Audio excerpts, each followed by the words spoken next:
Gas on చేసాను. పల్లి నూనె కొంచెం బాగానే పోసుకోవచ్చు.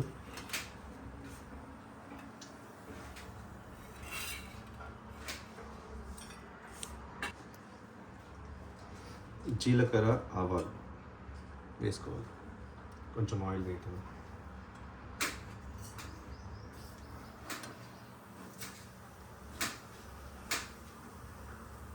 జీలకర్ర కొంచెం ఎక్కువ వేసుకోవాలి.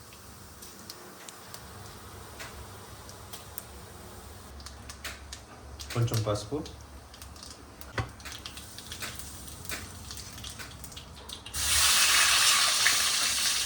టమాటాలు, పచ్చిమిరపకాయలు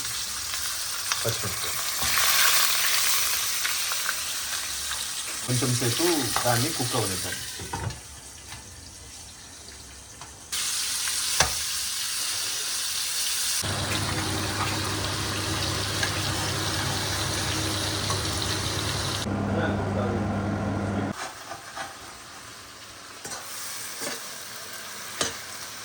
ఇది సగం కుక్ అయింది. ఇప్పుడు టమాటా కొంచెం బాగా కుక్ అయిన తర్వాత ఈ మిశ్రమం వేసుకుందాం. కొత్తిమీర, పుదీనా, కరివేపాకు. దిస్ ఈస్ కొత్తిమీర, కరివేపాకు, పుదీనా, చింతపండు, ఉప్పు.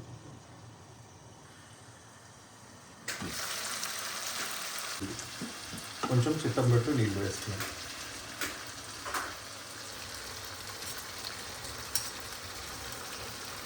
ఓకే,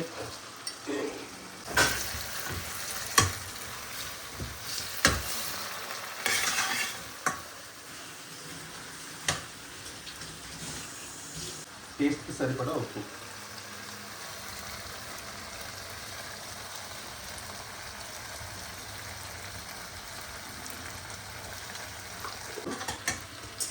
వేసేసుకోండి. కొత్తిమీర, కరివేపాకు, పుదీనా.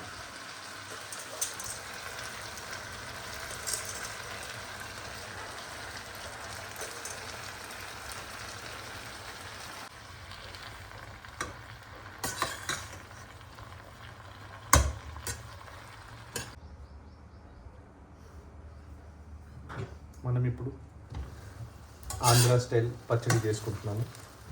విత్ టమాటో, కొత్తిమీర, కరివేపాకు, పుదీనా, పచ్చిమిరపకాయ, చింతపండు అన్నీ కలుపుకొని రోటి పచ్చడి టైప్ చేసుకుంటున్నాము. ఇక్కడ కింద నీళ్ళు ఉన్నాయి. ఇప్పుడు ఈ నీళ్ళని ఎవాపరేట్ అయితే కుక్ అయిపోయినట్టు. దెన్ మనము దాన్ని పచ్చడి చేసుకొని సండే స్పెషల్గా తినచ్చు. Husband introduction. ఇంట్లో అందరూ సాటర్డే సండేస్ అన్నీ మార్కెట్కి వెళ్ళేసి కొత్తిమీర, కరివేపాకు ఆరం పడి తెచ్చేసుకుంటారు. మిగిలిపోతే ఏం చేయాలో అర్థం కాదు. సో ఇట్లా మనం ఏం చేయొచ్చు అని అంటే అన్నీ కలిపి వేసేసుకొని టమాటోతో పాటు చింతపండుతో పాటు అన్నీ వేసేసుకున్నాము అని అంటే ఇది ఒక పచ్చడి టైప్ తయారు చేసుకొని అన్నాన్ని కానీ పెరుగు కానీ అద్దుకొని తినొచ్చు మనం. ఇంకోండి ఇది మూత ఇట్లా ఇట్లా పెట్టుకోవచ్చు. ఇక్కడ అవసరం లేదు మనకి.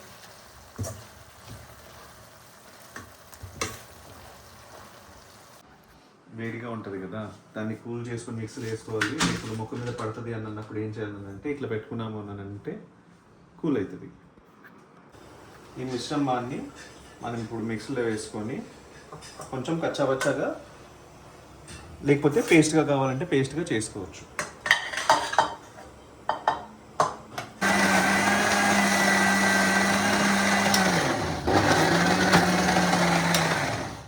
ఇది కచ్చాబచ్చాగా ఉంది. నీళ్లు చేయి పెట్టకుండా కావాలంటే ఇంకొంచెం పేస్ట్గా కూడా మనం గ్రైండ్ చేసుకోవచ్చు.